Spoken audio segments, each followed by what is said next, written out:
Bueno, damos entonces inicio a este taller titulado Defenderse, una filosofía de la violencia, que es el título de un libro de una autora que se llama Elsa Dorling, ¿sí?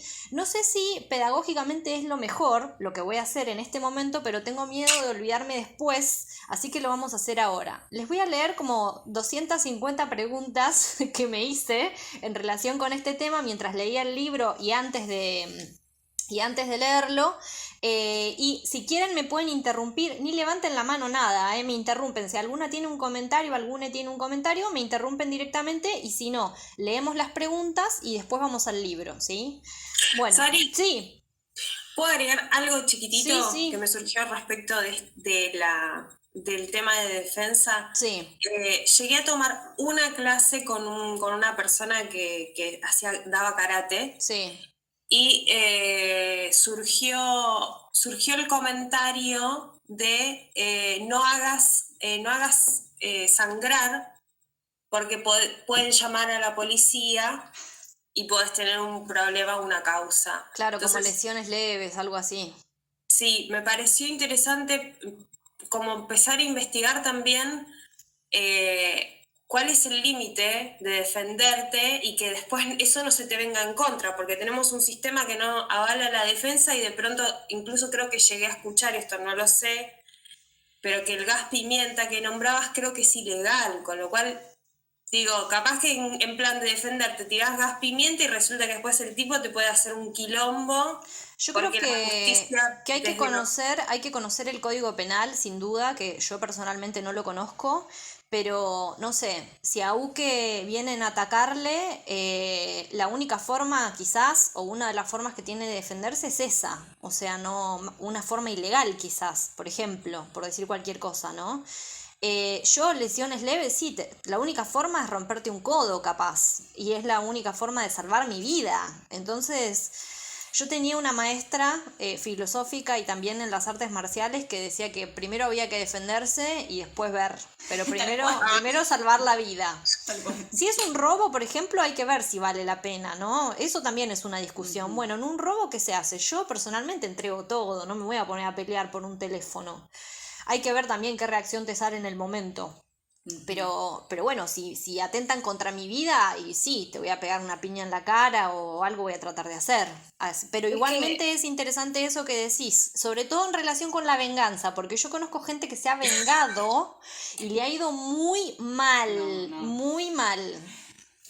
Yo creo que hay una diferencia, o sea, en parte de leer el prólogo, porque leí muy poquito del libro, pero en relación a eso como que surgió una diferencia muy clara entre defenderse para autopreservarse y defenderse legalmente. Son cosas distintas, el sistema lo ve como cosas diferentes. O sea, la defensa propia es un derecho que autopercibimos nosotros porque es casi instintivo y la defensa penal es tipo, avala y es toda una cuestión de intereses. Es prácticamente aprender a desviar el ojo de donde no querés que se vea Sí, y aprender a dar vuelta a la percepción. sí. Entonces, nada, es como una diferencia que noto en todos los discursos de defensa propia, que esto me está sonando una alarma. No hay Esto, problema. de que no es lo mismo defenderse para salvarse cuando lo ves después. Digamos, cuando lo ves después, cualquiera puede decir que no te estabas defendiendo, que eras un agresor, o Sí. es, la luz se va para otro lado y ahí creo que hay una diferencia clara entre lo legal y la representación que tenemos como personas civiles en un Estado y en una sociedad y la representación individual que nos damos nosotros. Eso, hay que decir eso. Perfecto, perfecto. Bueno, vamos a arrancar con las preguntas, ¿no? Si alguna vez sufriste violencia psicológica o física, ¿pudiste contraatacar? Esto para que seamos conscientes cada uno de su situación, ¿no? De si tenemos herramientas para responder o no. ¿Crees que es importante tener herramientas de autodefensa? Bueno, si creo que es importante defenderse, quizás tengo que comprometerme con ese valor y empezar a pensar qué estrategias utilizar, ¿no? ¿Conoces la historia de las minorías que se defendieron? Esto es lo que vamos a ver en el libro. Yo elegí algunos casos. El libro es bastante largo. Personas negras, personas judías, las sufragistas, personas esclavizadas, indígenas y gays, ¿sí? Esos son algunos de los casos, pero ya vamos a ver otros. ¿Cualquier persona puede desarrollar estrategias de autodefensa? ¿Qué sucede con las personas con diversidad funcional? Esto que hablábamos antes, ¿no? Bueno, no todo es hacer jiu-jitsu o hacer kapap, ¿se dice? Sí, capaz. Hay que quizás pensar formas tanto de proteger, porque quizás realmente haya personas a las que les cueste o que por la razón que sea tengan obturada esa habilidad, entonces pensar alternativas, ¿sí? Para quienes no pueden hacer, por ejemplo, un deporte de combate. Que tampoco todos los deportes de combate sirven, ¿eh? Porque yo, por ejemplo, peso 60 kilos, si yo me peleo contra una persona que pesa 80, yo no le hago nada a esa persona. Entonces, por ejemplo, el boxeo no sirve como autodefensa, eso también hay que decirlo, ¿sí? Yo lo hago porque me gusta, pero en realidad es raro que... No sé vos qué pensás al respecto. Yo creo Pegar que una haces un piña... montón de cosas a una Sí. persona con el peso que tenés. Primero que ya con el peso que tenés te le cargas encima y es... No, pero digo boxeo específicamente. Y en boxeo es... A mí yo... Pegar como- una piña a alguien más pesado que vos, ¿funciona? Depende de donde le pegues y después si haces otra cosa. Claro. Eso es, por ejemplo, si vas acá a la mandíbula y exactamente, si vas al estómago y después haces otra cosa, o si proyectás, el cuerpo hace esto y entonces ahí agarras la cabeza, haces otra cosa para que el Claro. cuerpo vaya al piso, listo, te vas. Claro. Si no querés hacer otra cosa, claramente, Claro, ¿no? claro. Pero ahora yo creo que solamente las técnicas del boxeo y no, Eso solo para mí no va. no. Eso solo no va. ¿Conoces el concepto de cultura de la violación? Esto es lo que hablábamos antes, ¿no? Hay todo un sistema que no solo nos vuelve indefensas, yo creo, esta es una hipótesis, yo creo que nos vuelve indefensas justamente para que seamos presas fáciles, ¿no? Y ese ser presa fácil justamente forma parte de la opresión, porque si yo soy violentada constantemente, es lo que decíamos antes, ¿no? Empiezo a defenderme autoviolentándome. Entonces me autoviolento, me callo la boca para no recibir ataques, ¿sí? Eso es todo un círculo vicioso que lo único que hace es aplastarte. Y el hecho también, perdón, Sí, pero esto de que la cultura esa es como que es muy difícil recuperarte de una violación, es lo peor que te puede pasar a vos en la vida. Eso es lo que se dice igual, hay que Y- tener cuidado. Y esos los discursos con los que yo digo, cuidado, porque también qué espacio le damos a esos discursos y dónde nos ponemos en esos discursos Claro. a veces. En ese Como sentido cargarse. está buenísimo Teoría King Kong, ¿no? Donde Virginie Despentes es abusada sexualmente y ella dice, bueno, cuando te abusan, cuando sos abusada sexualmente, bueno, ella se sintió muy mal durante muchos años con respecto a lo que le había pasado, hasta que leyó un texto en una revista de casualidad donde decía que había que undust. ¿Qué significa undust? Es sacarse el polvo. O sea, si alguien te viola, te levantás, te parás y te sacás el polvo y seguís adelante. Ella dice que a ella la violaron haciendo dedo para ir a un concierto con una amiga, las violaron a las dos y que ella después de la violación siguió haciendo su vida. Pero bueno, obviamente esto es una discusión aparte, ¿no? La cuestión de la violación es muy complejo y es muy fuerte lo que dice Virginie Despentes, ¿no? O sea, no es cuestión de tampoco revictimizar a la que lo vive de otra forma. ¿Es la autodefensa una forma de resistencia frente al sistema sexogénero? Esto también es interesante, ¿no? En relación con el feminismo, porque yo no veo que en el feminismo se esté hablando de autodefensa y o de venganza, por ejemplo. ¿Cuáles son las diferencias entre los dos conceptos? Y la reivindicación y grupos históricamente existieron grupos de feministas que se entrenaban entre sí. ¿Por qué eso no está sucediendo? Esa es una pregunta que tengo. Otra, ¿le pedirías a la policía y o al Estado que te protejan? En mi opinión son lo mismo. O sea, la policía es parte del Estado. El sistema penal es parte del Estado, ¿no? En caso, además, cuando a vos te están atacando, hasta que vos llamás a la policía, hay un tiempo en el que te pueden matar, digamos, o te pueden violar, por ejemplo. No es que a vos te están atacando y mágicamente llega la policía, por ejemplo, ¿no? Entonces, el sistema penal, el sistema judicial actúa después de que a vos te pasó algo. En caso de no poder defenderte, ¿estás de acuerdo con la venganza? Si a vos te hacen algo y no pudiste defenderte, ¿qué pensás respecto de hacer algo después? ¿Por qué no se nos enseña, bueno, esto, autodefensa en ningún lado? Esto yo creo que tiene que ver en parte con la cultura de la violación, ¿no? Porque qué casualidad y con la socialización de los varones heterosis, que esto también es otra pregunta que tengo. ¿Por qué los varones heterosis tienen el monopolio de la violencia? En el sentido de que se los socializa, por ejemplo, se los socializa para la violencia, ¿no? Por ejemplo, mandándolos a hacer deportes que tienen contacto físico violento, como por ejemplo el rugby, ¿no? ¿Vieron las corporalidades de los varones heterosis que hacen rugby, lo que son? O sea, ninguna de nosotros tiene una chance contra un rugbyer, o sea, cualquier rugbyer es una máquina de matar, te puede matar un rugbyer. O bueno, por ahí Rozando el nazismo. Claro. Rozando. Es así. Es así.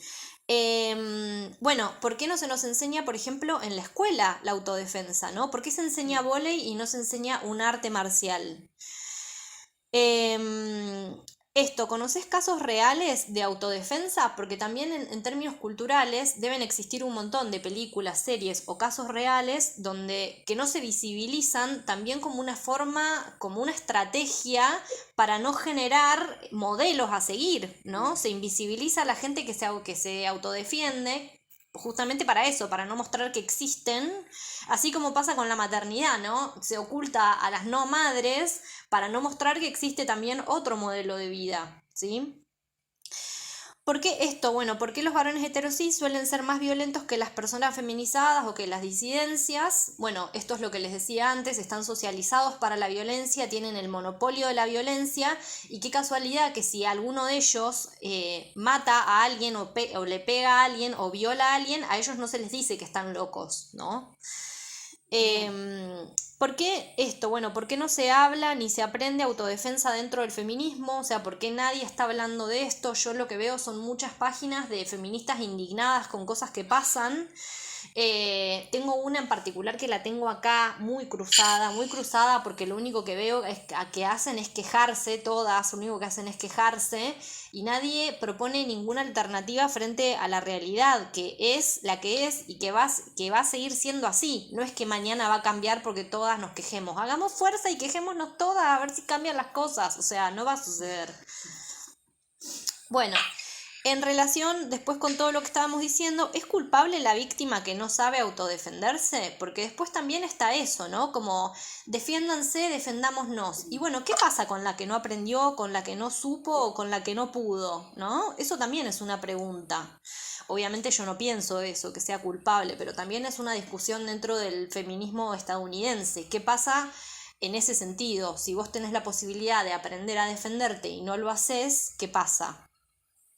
Bueno, en relación con todas estas preguntas que a mí me surgieron, elegí algunos casos dentro del libro, dentro de defenderse. Y la pregunta que a mí me gustaría que nos hagamos una de las preguntas que me gustaría que nos hagamos, quizás responder al final alguna de estas que yo les hice, o no sé, dejarlas en el aire, discutirlas, debatirlas, pero en particular, ¿qué podemos aprender de cada uno de los casos que vamos a ver? Lo que vamos a ver son casos de minorías a lo largo de la historia que se defendieron, ¿sí? Yo pensé algunas cosas que podríamos aprender de cada uno de los casos, pero después quiero que ustedes, yo les voy a contar cada uno y quiero que ustedes me digan qué piensan, ¿sí? A ver, la introducción justamente hablaba un poco acerca de esto, ¿no? De que hay sujetos que tienen el monopolio de la violencia, que tienen habilitado defenderse o violentar a otras personas, ¿no? Y en general son los que tienen el poder socioeconómico, ¿no? Por ejemplo, acá dice, en Europa el derecho de portar armas fue tradicionalmente un privilegio conferido a la nobleza. Fíjense que no es casual que las personas más privilegiadas sean las que tienen también el privilegio de defenderse. Según Elsa Dorling, el sujeto moderno ha sido definido a través de su capacidad de defenderse a sí mismo. Es lo que hablábamos antes de que es como si fuera un derecho natural, ¿no? Pero esta capacidad de autodefensa también se ha convertido en un criterio que sirvió para discriminar entre aquellos que son plenamente sujetos y lesotres, aquellos a los que se intentará disminuir y aniquilar, dañando y deslegitimando su capacidad de autodefensa. Aquellos que, cuando su cuerpo se defienda, quedarán expuestos al riesgo de muerte, por ejemplo, para inculcarles mejor su incapacidad de defenderse, su impotencia radical. ¿Esto qué significa? Y hay una división en Occidente entre quienes están habilitadas o habilitades a defenderse de forma legítima y quienes no.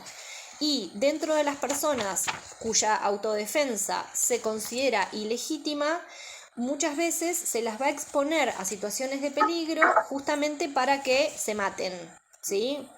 Ahora vamos a ver a qué me refiero con esto. Vamos a ver el caso de los judíos, ¿sí? En Varsovia. ¿Qué pasó ahí? Bueno, en relación con esto que decíamos de gente que tiene la habilidad o que en realidad que tiene permitido defenderse y quienes no, dice, así como los nobles en Europa, dice Elsa Dorling que en 1685 el artículo 15 del Código Negro francés prohíbe a los esclavos portar ningún arma defensiva ni palos gruesos, o sea, so pena de latigazos. O sea, no pueden defenderse, no pueden portar armas. Eso también es una historia que ella hace, la autora hace, de la aportación de armas, que es muy interesante, ¿no? En cambio, en la mayor parte de los contextos coloniales e imperiales, a los colonos se les otorga sistemáticamente el derecho a portar y utilizar armas. Bueno, fíjense, los nobles pueden, los colonos pueden, ¿no? Sin embargo, a pesar de todo esto, ahora lo vamos a ver, las personas esclavizadas encontraron formas de resistir. Creo que es el primer caso que vamos a ver, si no me equivoco. Dice Dorling que es esclava aquella persona que no disfruta con propiedad de los derechos y deberes de preservarse a sí misma. Fíjense qué interesante la definición de esclavitud en términos de autodefensa, ¿no? Yo nunca lo había pensado. Una piensa que una persona que es esclavizada está privada de su libertad, por ejemplo, no sé. Es una cosa que podés pensar.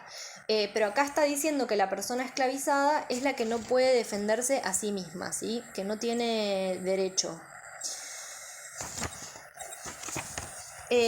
Bueno, vamos entonces con la cuestión de las personas esclavizadas y a pesar de todas estas legislaciones, su forma de defenderse o en realidad de presentar resistencia. No lo vamos a ver con Elsa Dorling porque no me gustó mucho cómo lo trabajó al tema de las personas esclavizadas y su autodefensa o su resistencia, sino que lo vamos a ver con este libro que recomiendo fuertemente, que es Mujeres, Raza y Clase, de Angela Davis, ¿sí? Angela Davis justamente da un par de ejemplos de casos de personas esclavizadas que huyeron, ¿sí? Huyeron o intentaron huir, quizás de manera insatisfactoriamente, no lo lograron, pero que lo intentaron y lo intentaron con mucha garra, ¿no? Entonces dice, las mujeres negras, acá estamos en las plantaciones estadounidenses del siglo XIX, ¿sí? Como para que nos... Sari, Sí, ¿la primera autora es blanca? Elsa Dorling, Sí. sí. Ah, ok. Las mujeres negras resistieron las agresiones sexuales de los hombres blancos, defendieron a sus familias y participaron en los paros en el trabajo y en las revueltas. Las mujeres negras envenenaron a sus amos, cometieron otros actos de sabotaje y al igual que sus compañeros, se unieron a las comunidades de cimarrones y a menudo huyeron hacia el norte en busca de la libertad. A ver. Un gran número de mujeres huyó hacia el norte. Estamos en el sur de Estados Unidos, ¿sí? Cuando la esclavitud era legal en el sur.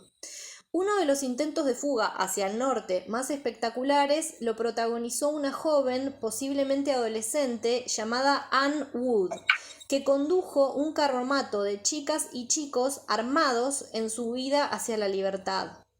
Después de partir, sostuvieron un tiroteo con los tratantes de esclavos en el que murieron 2 de los escapados, pero los demás continuaron su camino hacia el norte, ¿no? Se fueron a la mierda en Nochebuena cuando los tratantes de personas esclavizadas estaban durmiendo, festejando, emborrachándose, ahí aprovecharon a fugarse. Después hubo otro caso de una mujer que sus reiterados esfuerzos por escapar en Carolina del Sur le costaron tantos latigazos que no cabía ni un dedo entre cada una de sus heridas. Bueno, finalmente como intentó tantas veces escapar, le terminaron poniendo un collar de hierro alrededor del cuello y por si acaso se las arreglaba para romper el collar, se le arrancó uno de los dientes delanteros para identificarla, para que fuera identificable, ¿no? Pero fíjense hasta qué punto llegó la mujer para resistir, ¿no? Para defenderse, básicamente.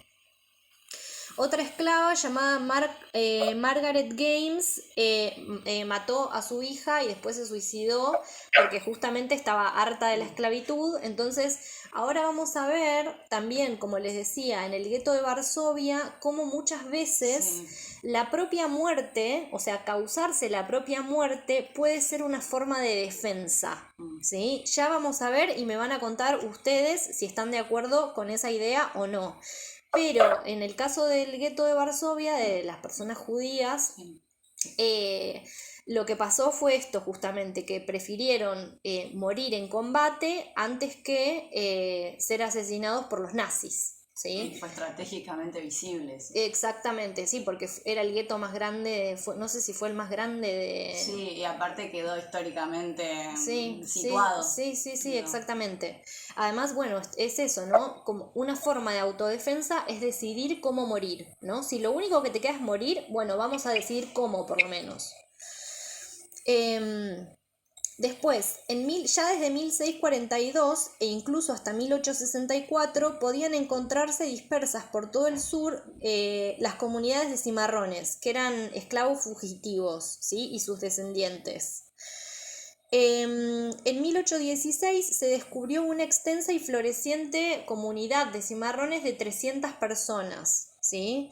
Como no quisieron de 300 personas ex esclavos huidos, ¿sí? Como no se quisieron rendir, el ejército emprendió una batalla que se prolongó durante 10 días y se cobró la vida de más de 250 personas. Las mujeres se defendieron en igualdad de condiciones que los varones. Bueno, y lo que dice Angela Davis es que no toda la autodefensa, acá estamos hablando de personas esclavizadas que se autodefienden, ¿sí? Se defienden del sistema esclavista y lo hacen de formas extremadamente violentas a formas más sutiles, como por ejemplo aprender a leer y a escribir clandestinamente y en impartir a otras personas esclavizadas estos conocimientos.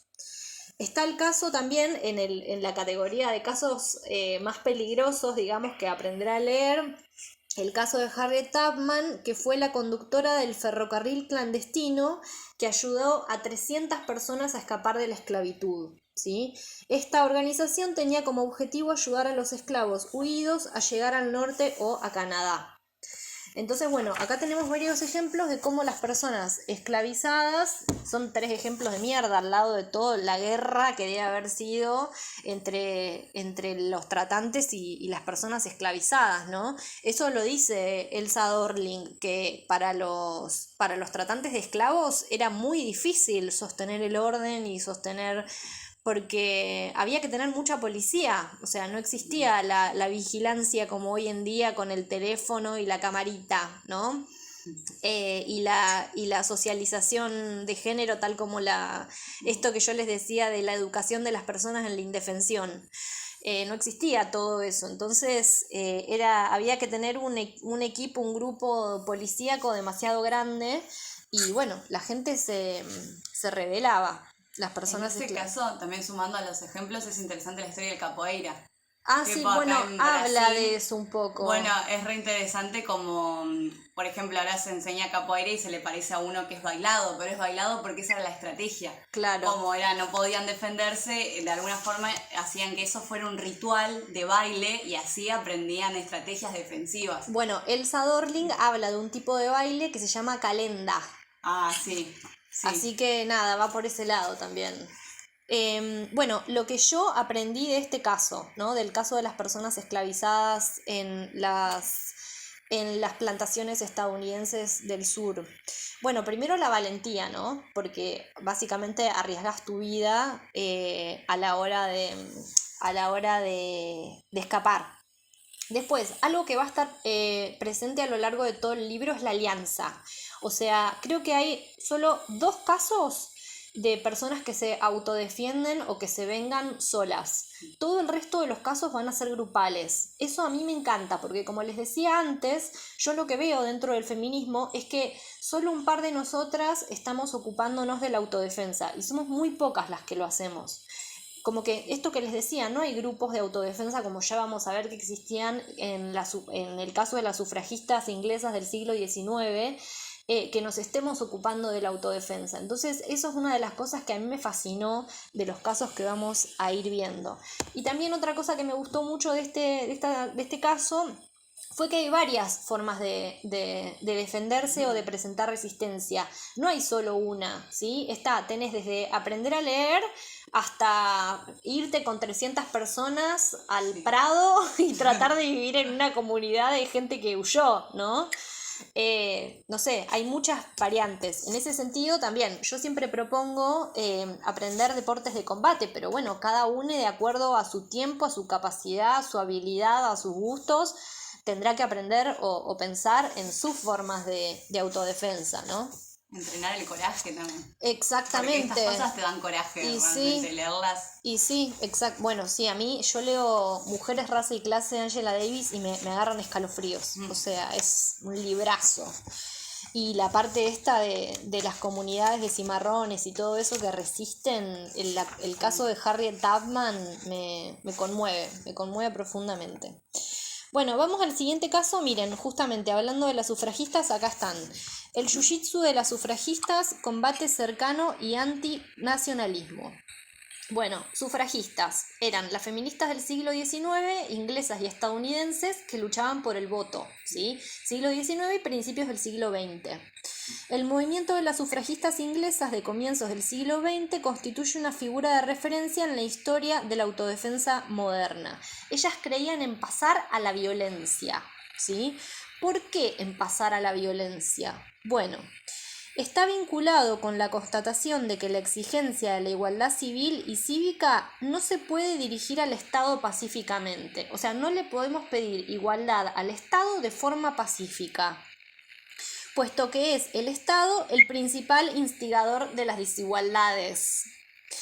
Por lo tanto, es vano demandarle justicia, porque es precisamente el Estado la instancia primera que institucionaliza la injusticia social, ¿sí? O sea, ¿cómo le vas a pedir justicia al principal instigador de la injusticia? No tiene sentido, ¿no? Es ilusorio entonces colocarse bajo su protección, puesto que produce o sostiene los mismos dispositivos que producen la vulnerabilidad. ¿Se les ocurre en qué sentidos el Estado produce vulnerabilidad? Yo tengo uno. El Estado produce vulnerabilidad metiéndose en la vida de la gente. En esto no me quiero volver liberal, ¿no? Suena como a liberal como no se metan en mi economía o algo por el Para mí estilo. suena Foucaultiano. Me gusta verlo Ay, de bueno, ese me lado. encanta. Entonces sí. No, a lo que me refiero, y pensando un poco capaz con ese espíritu, es a que si el Estado se mete en todos nuestros asuntos, obviamente nunca vamos a poder resolver nada. O sea, yo tengo un problema con el vecino, llamo a la policía o voy a una mediación, ¿no? En la comuna de mi barrio, por ejemplo. En cualquier estupidez hay una intermediación por parte del Estado, ¿no? No sé si a alguien se le ocurre ¿en qué sentidos media el Estado en los conflictos de nuestra vida? Me quiero divorciar, me quiero casar, quiero comprar una propiedad. En todos lados está el Estado. Yo no puedo hacer nada por mi cuenta prácticamente. Para alquilar, cuando sos trabajador independiente. Exactamente. No tenés un recibo de sueldo si trabajás de lo que...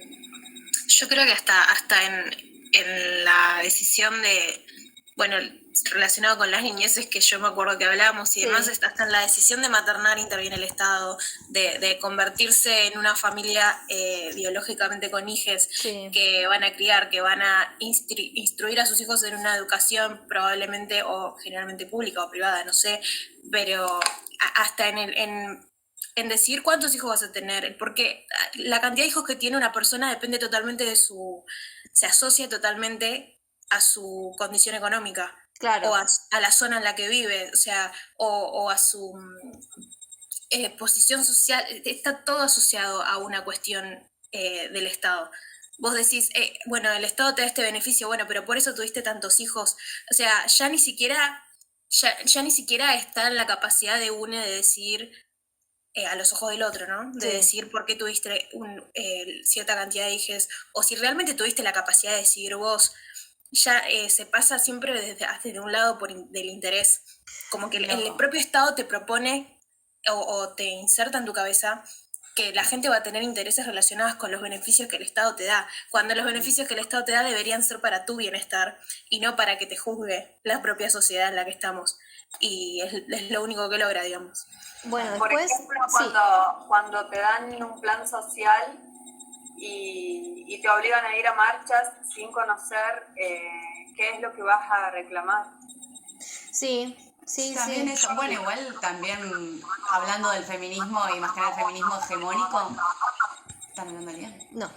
Es esto de que cómo se meten las luchas cotidianas que tienen los feminismos, disidencias y demás, cómo, bueno, consiguiendo derechos llegamos a tal punto y ahí siempre está, literalmente nos decidimos, ese es el Estado, a quién le pedimos que nos defienda y por quién seguimos las luchas que seguimos, porque nuestras luchas podrían ser Exactamente. otras, Sí, pero y por son otros esas. caminos, pero son a través del Estado. Todo es pedirle al Estado, todo es pedirle al Estado Bueno, derechos. yo nunca había ido a una marcha del orgullo porque siempre fue como, esto no me gusta, pero fue este año, creo que sí, el año pasado, que fue la primera marcha del orgullo que fui acá en Buenos Aires.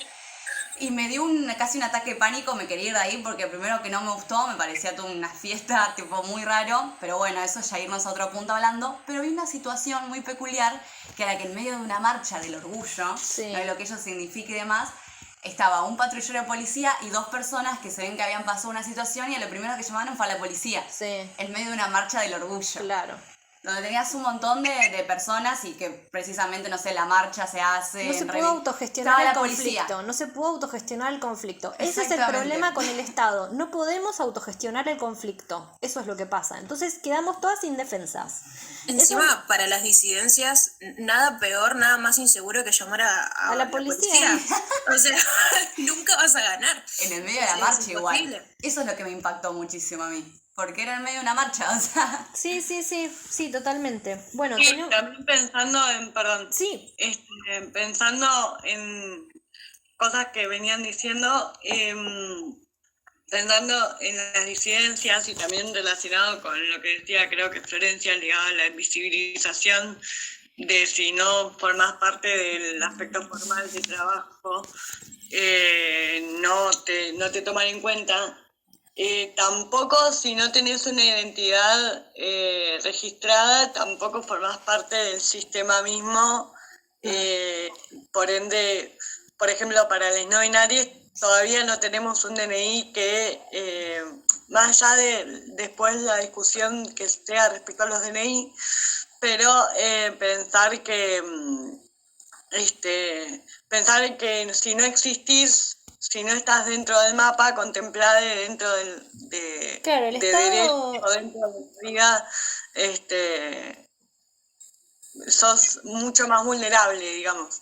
Sí, El estás Estado también. tiene que defender tiene que reconocer tu identidad, si no, no sos Yo nadie. prefiero, en mi DNI, yo soy una persona no binaria, en mi DNI sigue femenino. Claro, Y yo en mis entrenamientos en CAPAP y demás, tratame en femenino. Vos una mujer para vos, Claro. excelente. Claro. Tipo, para mí eso es Ocultás. una estrategia. Sí, ocultarse. Yo, por ejemplo, la X en el DNI jamás me la pondría, Claro. porque para mí eso es un bueno, blanco esa fácil. es otra discusión, Esa que es es otra la del discusión. el visibilizacionismo, ¿no? Si es efectivo en términos políticos, estratégicos y de lucha, la visibilización de absolutamente todo y siempre, ¿no? Pero bueno, es una discusión que nos... Es re potente excede. las contradicciones políticas que genera. Sí, estoy de acuerdo. Exactamente. En relación con el Estado, a mí me pasó, empecé el gimnasio, cambié de gimnasio y estoy haciendo un entrenamiento muscular para poder básicamente estar en un buen estado físico para poder empezar con una hormonización de testosterona, teniendo el menor riesgo posible de tender a la obesidad y demás, por mi historial, digamos. Y aparte para llegar a un cuerpo después también para una mastectomía y una reconstrucción de tórax que sea, que estéticamente me sea agradable, ¿no? Para estar mejor conmigo mismo también. Y yo le conté esta situación al instructor para que supiera que no es que yo no quiero tener un culo más grande, digamos, porque tienen una lista para mujeres y una lista para hombres y hacen rutinas totalmente distintas. Claro. Y yo le explicaba esto y le dije que iba a hacer la hormonización y qué sé yo, y me dice, ay, vos vas a poder tomar testosterona gratis, me dice, como si fuese un súper privilegio que el Estado me está dando. Claro, qué Y se puso como que me hizo la segunda diciéndome, ay, claro, vos podés y vas a poder tomarlo legalmente. Y yo, es como que no es, yo nunca lo consideré un beneficio del Estado eso. No, claro. Tipo, me parece la decencia más mínima, ni siquiera es que es un beneficio, porque no todo el mundo sabe que puede conseguirlas gratis, Sí. no todo el mundo puede acceder al acompañamiento psicológico, porque eso no es gratis, Claro. el acompañamiento médico tampoco es gratis, Claro. la reconstrucción de tórax no es gratis, es como todo... que sea gratis tampoco es que es un beneficio en sí, Claro. porque todo el proceso en sí, la sociedad, cómo las dificultades burocráticas que te genera ser no binario, tener una apariencia no alojable en ningún género, es complicadísima, tipo, Y sí. como si la vida a mí me fuese más fácil porque voy a poder tener un músculo un poquitito más grande tomando testosterona. No, bueno, pero era un imbécil que evidentemente no entendía, no quería entender que la complejidad de lo que vos estás contando, ¿no? Sí, pero creo que es una perspectiva muy de la persona cis que el Estado educa, Sí, de creer que porque te dan un beneficio te están reconociendo o porque te están reconociendo vas a tener beneficios que el otro no tiene. claro. Y eso para mí tiene una relación directa con el Estado y con la cultura cis. Ujú. Y no es culpa de este chico. O sea, yo creo que más de uno que se inyectan testosterona pensarían lo mismo, Y porque sí. creen que es algo que ellos no tienen que vos sí. Claro. Y me parece súper individualista, pero a la vez lo generalizo porque sé que es así, que más de uno lo va a pensar. Y no tiene que ver con una discriminación personal hacia mí, Claro. sino con una sensación de que el Estado no nos aloja a todos por igual. Y bueno, es complicado. Yami, ¿vos querías decir algo? Sí, me pareció interesante reunir también como esta situación de el Estado tiene que estar mediando todo el tiempo y a su vez, si accedes a que no medie, sos castigado. Por eso te decía, traía esto de qué pasa cuando te defendés y resulta que en ese marco, ay no, viste, pero le lastimaste el ojo, entonces el tipo te puede demandar porque le Y es lastimaste como el yo ojo. te decía, el criterio es salvar tu vida. Vos después ves, te contratás al abogado más turbio, al más turbio, No, no, a ese. pero me refiero como a esta situación, a esta contradicción, digo, porque mientras traías esto, yo me imaginaba, digo, pensaba en un montón de situaciones. Yo actualmente, te lo compartí con vos, algunas cosas y otras, tengo el vecino del cuarto piso que me está, tengo mi ex con una perimetral. Un vecino del cuarto piso que me ha acosado, al cual decidí meterle una denuncia, que el tipo para algunos habrá sido poco el límite que pasó, pero me empezó como a mirar demasiado, ya había cosas raras, y en un momento me fui a tomar sola en verano, este verano, a 3-4 cuadras de casa, y resulta que cuando abro los ojos lo tengo al tipo, pero acostado, al lado mío, así. No, tremendo. Pero, ¿me entendés? Como si yo fuera exactamente un cuadro. Yami ya artes marciales, ¿eh? Ayer. No. Bueno, le hice la denuncia porque dije, este hijo de su madre, no sé qué, pipipi. Digo, me encontré teniendo 45 millones de llamadas del Estado pidiéndome explicaciones bueno, a ver dónde fue, si había cámaras. A mí me pidieron 45 millones Y de ya sabemos que explicaciones. revictimiza, ya sabemos que es así. Que no sirve para nada. No, yo no sabía hasta que lo viví en carne propia la cantidad de gente que te llama, de instituciones que te llama la policía, el personal médico, el personal psicológico, el oftalmólogo, no sé, te llama todo el mundo para pedirte explicaciones. Y no solo que te llama todo el mundo para pedirte explicaciones, sino que además no se comunican entre sí. Con lo cual vos tenés que volver a explicarle a todos 45 millones de veces las cosas y no se acuerdan de tu caso, te llaman 15 días después y le tenés que volver a explicar todo de nuevo, la misma historia.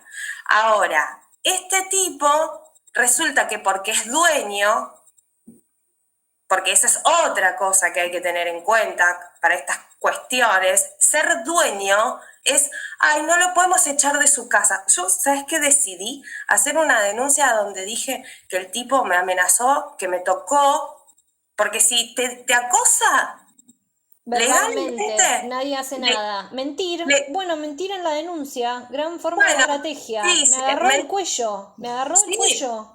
Dije, no, pero aparte el cuello no se considera parte importante, te tiene que tocar una teta. Ay, me encanta. Bueno, me tocó Sí, las sí, dos. sí. Me Sí, tocó sí, las dos.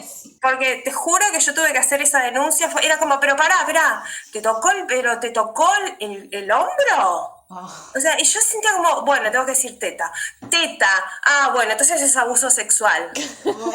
Claro. Chicas, ¿me entendés? Bueno, cuestión, para resumir, digo, yo al final, como me tenía que meter en un quilombo de decir, dije que el tipo me amenazó con que me iba a violar, Sí. para que lo tomen en serio y qué sé yo, bueno. Al final decidí no presentar pruebas porque iba a tener que meterme con psicólogo y toda la historia, hacer todo esto.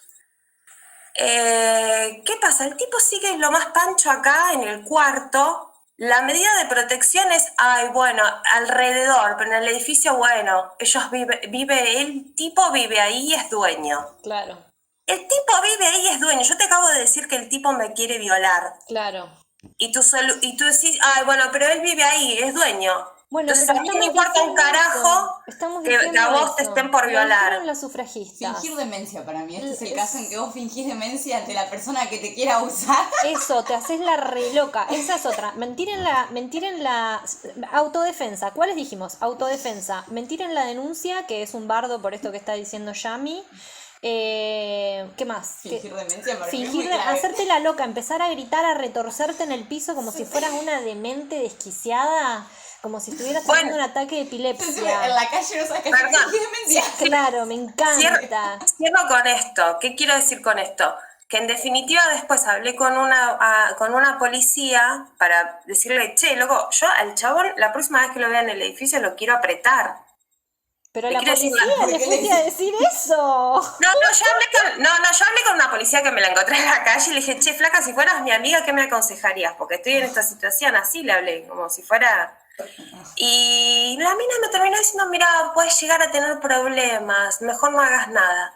Y sí, si es policía, ¿Y qué Pipi, te va a ¿qué esperas? No, pero esperaba que me diga como, bueno, lo podés apretar si no hay testigos. ¿Qué te va a decir eso un policía? Es la Ay, policía. hijas de Ellos quieren puta, reprimir o sea, no se gente. salen del... Me encanta en que está en juego su sueldo y no piensan en lo que somos en colectivo, ¿no? Ella lo ve en términos legales, no en términos estratégicos. Así lo ve. No, Bueno, no en es una definitiva feminista que quiere que vos te lo que quise defiendas. es graficar la situación de que al final yo no me puedo defender por mis propios medios, pero si lo llego a hacer, puedo llegar a tener problemas, o sea que, y no terminaron sin intervenir. No es así. Mira, si cuando te estaba en el parque le Lo haces tendría que haber cagado trompadas, ¿Sabés Ari. qué? ¿Sabés qué? Le haces una llave, pero no le rompes el brazo. Le decís, mirá lo que te puedo hacer, ¿entendés? No se lo rompes al brazo, pero le mostrás. O le tirás gas pimienta, dijimos que no sabemos si es legal. Eso tenemos que averiguar. ¿Qué onda la legalidad del gas pimienta? Pero romperle el brazo o amenazarlo es legal también, porque digo... No, a veces ni siquiera es No, la pero no le actitud haces ya de nada. que sos O sea, capaz se lo de- marcás. Le marcás la llave. Se la marcás. Eso me parece muy loco, porque suponte que es en un espacio público. Es que a mí me pasó en un espacio público, por eso yo tenía miedo de La defenderme. gente no sabe lo que es una llave. O sea, vos estás ahí retorciéndote en el pasto, estás jugando, qué sé yo, cualquier cosa. Sí, el jiu-jitsu parece como que jugás en el piso, te retorces en el piso. O sea, no se nota que le estás rompiendo el brazo. Hago jiu-jitsu también, sí. ¿Viste? No parece que estés, o sea, parece que estás o cogiendo o jugando, pero no se nota que estás tratando de romper una articulación.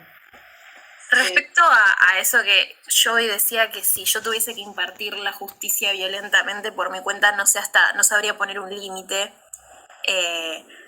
Como que ahora con toda la charla se me va resolviendo que en parte, si tuviese que hacerlo, creo que la violencia sería en su justa medida paralela al miedo que yo sienta que esa persona me genere, Claro. digamos, o a las consecuencias que me generen la existencia de esta persona.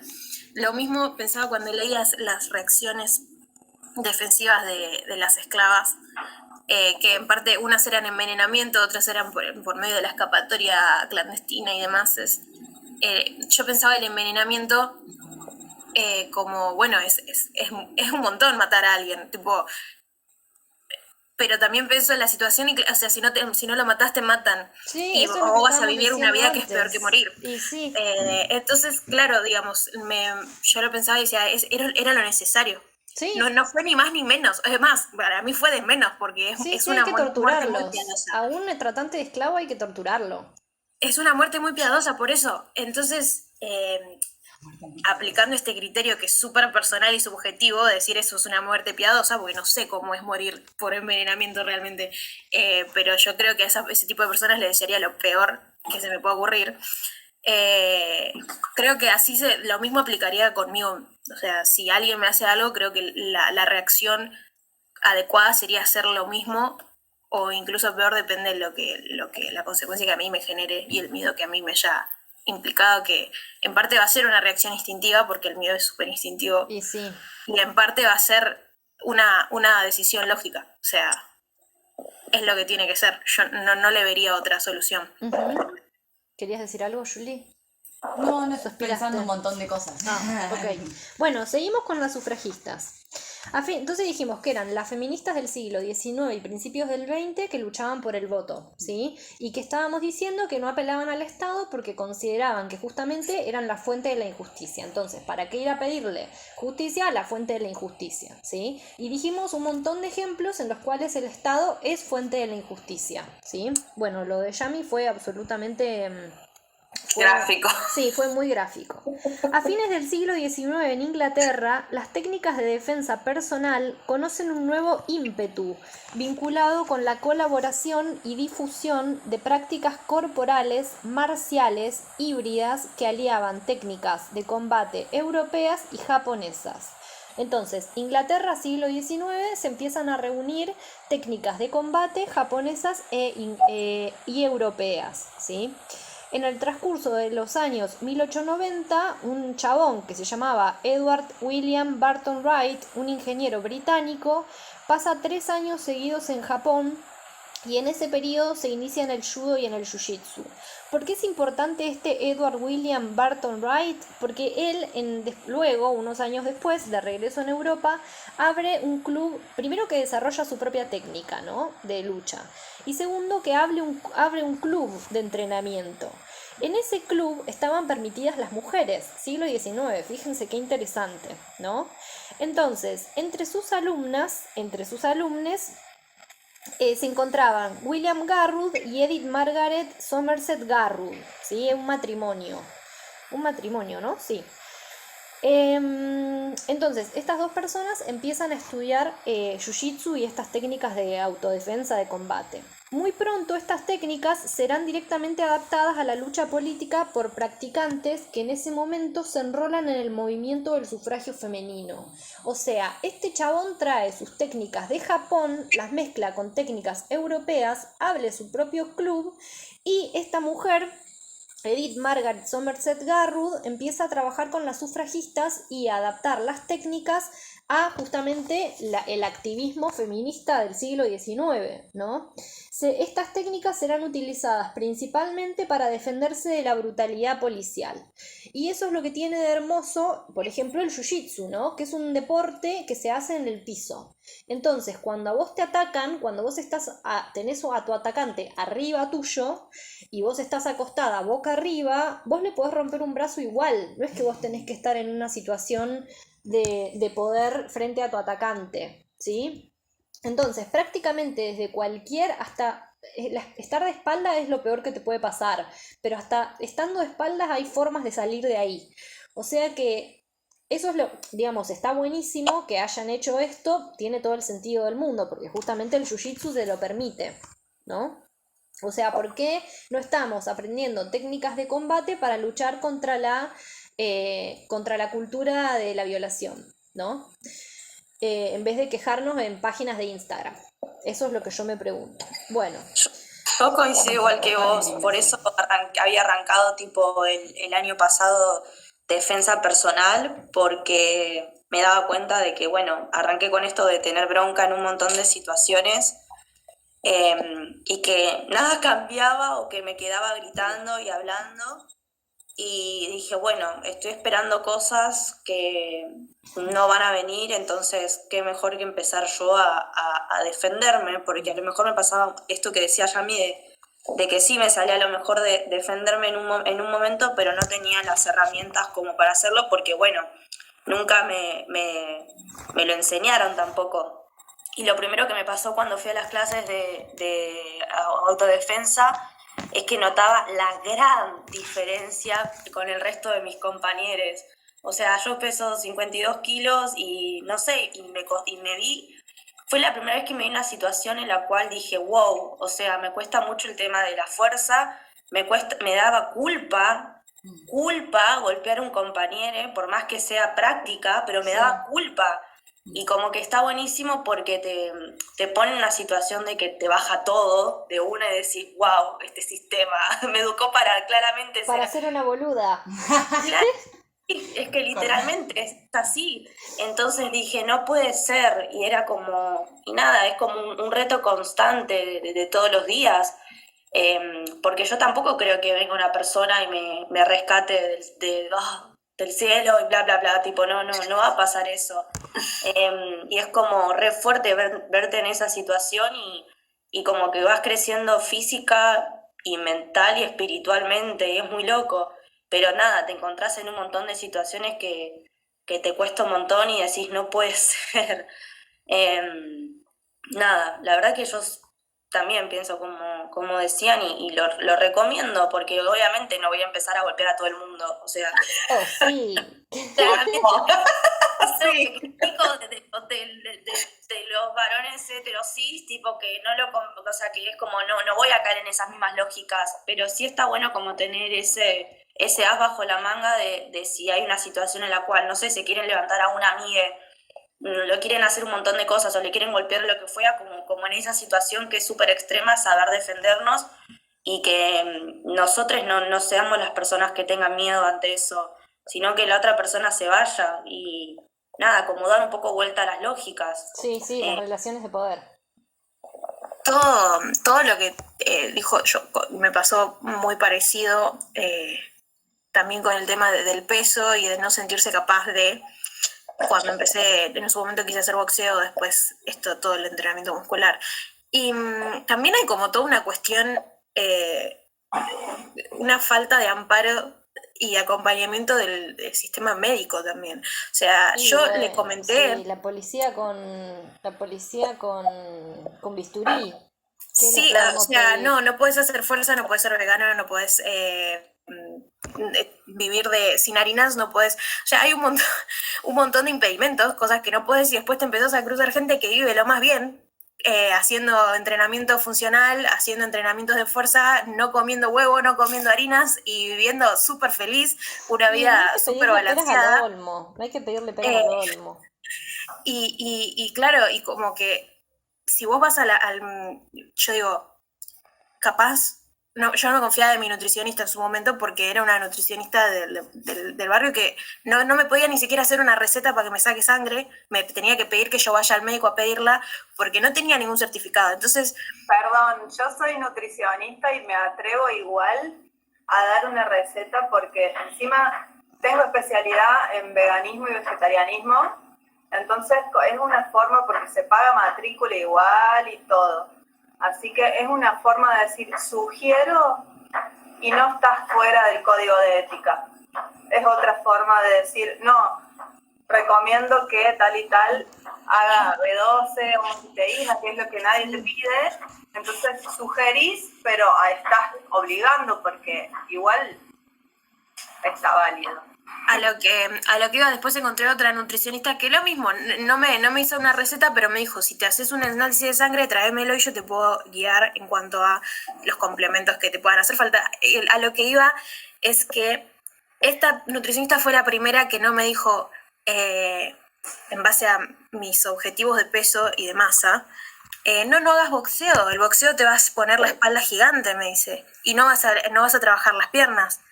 Y yo eso ya lo vengo escuchando no solo de los médicos, sino de personas que entrenan, de familiares propios, de familiares cercanos a mí que yo le digo, che, ¿dónde puedo hacer kickboxing? Y me dice, no, vos no hagas kickboxing. O sea, en vez de responder, la pregunta ya hay como todo una libertad del otro, de sentir que te puede guiar en base a lo que esa persona cree que son tus necesidades, según el cuerpo que ellos ven que Y tenés. si la gente es una mierda. La gente ¿Y es qué una mierda, dices? la policía es una mierda y los médicos son una mierda. Pero te lo terminás creyendo, porque es como, tenés que cambiar tu cuerpo, son decisiones que no solo llevan un montón de esfuerzo mental y físico, sino que después son muy difíciles de rebobinar. O sea, incluso la hormonización se puede rebobinar, pero no es un proceso fácil. Entonces, todas las trabas que la gente te pone terminan calando de alguna manera. Termina Es que pero es yo lo que realmente estamos quiero diciendo. tener la Es espalda lo- grande, Es lo que realmente estamos quiero no diciendo eso. O sea, muchas veces una es atacada o una es atacade y en vez de devolver la violencia, una se la guarda y ejerce violencia contra una misma. Pero bueno, justamente estamos en este taller para aprender que no hay que guardarse nada, que cuando vienen a atacar, vos te defendés. No estás loque, o sea, te estás defendiendo, ¿sí? Y es un derecho que le fue negado a las minorías desde toda la historia de la humanidad. Bueno, ahora venimos a reivindicarla, ¿sí? Entonces, ¿qué aprendemos de las sufragistas del siglo XIX? De nuevo, como hicimos con las personas esclavizadas, que se organizaron en grupos y no trabajaron individualmente, crearon clubs de pelea, ¿sí? No vamos a entrar en la historia específica de cómo se armaron esos grupos o qué grupos fueron, pero bueno, básicamente lo que hicieron fue eso. Mujeres que entrenan, ¿sí? Porque ya vamos a ver que en el caso de las panteras negras eran varones heterosis, ¿sí? En este caso tenemos mujeres entrenando. Y no iban a las marchas desarmadas y entregadas a la policía. Ellas entrenaban justamente para sus actividades políticas, no solo para defenderse, como es mi caso, de un posible ataque por un varón heterosis, como nos pasa a muchas que nos defendemos para eso, sino también, por ejemplo, para las marchas o las actividades grupales en las cuales se exponían a un ataque por parte de la policía, que eso es otro tipo de autodefensa. El otro día alguien en Instagram me decía, como las feministas sí se defienden a lo largo y ancho del país, aprenden cómo defenderse en las marchas. Bueno, sí, y si bien, o sea, vos sabés que tenés que tener la cara tapada, por ejemplo, hay un montón de formas, ¿no?, de defenderse en una marcha. Pero si bien y te ataca un varón heterosis, son dos tipos de autodefensa y hay que conocer ambas, ¿no? Bueno, después, hablando en relación con lo que decíamos antes de la muerte, ¿no?, del caso de esta persona esclavizada, que esta mujer esclavizada que había matado a su hija y después se había suicidado como una forma de defensa, como esta idea de que si estás acorralade, bueno, quizás no hay mejor forma, o sea, si no te queda otra, que no tenés ningún tipo de defensa o de resistencia posible frente a esa situación, una forma de defenderse es, aunque sea, reivindicar la propia forma de morir. Y eso es lo que pasó en el gueto de Varsovia. Ahora vamos con ese caso, ¿sí? El gueto de Varsovia estaba en la capital polaca, ¿sí?, y fue creado por la Alemania nazi en el año 1940. y duró hasta el año 1943, cuando hubo una insurgencia armada por parte de las personas, los judíos que vivían en el gueto, ¿sí? O sea que duró hasta 1943 cuando se produjo el levantamiento armado judío. Concretamente, dice Elsa Dorling, la organización de la autodefensa del gueto consistió en, o sea, ¿cómo se defendieron? Ellos estaban encerrados, ¿sí? Ese lugar era un lugar de paso en general para mandarlos a los campos de concentración, ¿sí? El gueto. Entonces, ¿qué hicieron las personas que estaban ahí varadas, encerradas en el gueto? Concretamente, dice, decidieron defenderse frente a la situación que estaban viviendo de encierro y de, en cualquier momento, muerte, porque iban a morir en cualquier momento, ¿no? Ellos ya sabían que no podían nada contra las fuerzas armadas nazis. Ya se sabía. Tampoco podían escapar y lo único que les quedaba era ir a la cámara de gas. Bueno. La organización de la autodefensa del gueto consistió en acumular armas, ocultarlas y en armar a todos los sobrevivientes. Se compraron armas, se recurrió a las redes de resistencia polacas para que hicieran pasar revólveres, granadas y municiones hacia el interior del gueto. Otra vez, organización grupal, ¿sí? Agenciamiento. Se organizaron trampas a fin de recuperar los uniformes y las armas de las patrullas SS.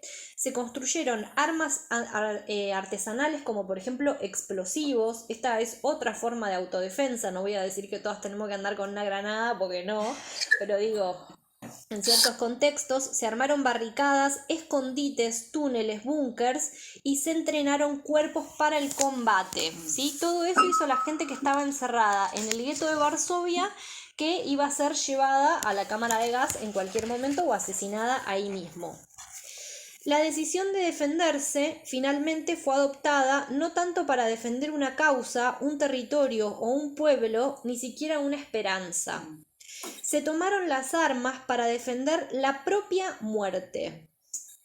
¿Sí?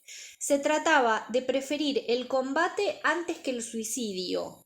¿Por qué? Porque para la mayor parte de los resistentes, el suicidio malgastaba balas que habrían debido estar destinadas a los nazis. Bueno, acá entonces tenemos dos cosas, ¿no? En algunos casos la única que te queda es suicidarte, como en el caso de la mujer esclavizada, ¿no? Que mató a la hija y se suicidó. En otros casos, si vos tenés balas, te puedes llevar algún opuesto antes de suicidarte. Después te suicidás, o sea, vas a morir, no te queda otra. Ellos sabían que iban a morir.